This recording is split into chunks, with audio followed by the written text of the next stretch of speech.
రెడ్డి గారు, మీరు కొన్ని గంటల్లో ఎలక్షన్ జరగబోతోంది, కాన్ఫిడెంట్గా ఉన్నారు? 2019లో ఉన్నంత కాన్ఫిడెంట్గా ఉన్నారా? అంతకన్నా ఇంకా ఎక్కువ కాన్ఫిడెంట్గా ఉన్నా. మీరు ఎక్కడ చూసినా, బహిరంగ సభల్లో కానీ ఎక్కడ చూసినా కంప్లీట్లీ స్వీప్ అంటున్నారు. స్వీప్ అంటానికి కారణం ఏంటి? బేసిక్లీ రజనీ,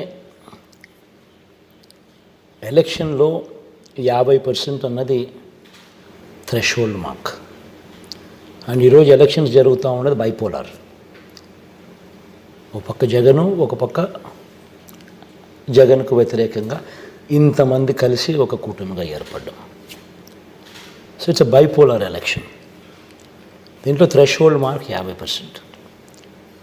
అండ్ ఈరోజు రాష్ట్రంలో 90% దాకా ప్రతి ఇంటింటి అభివృద్ధిలోనూ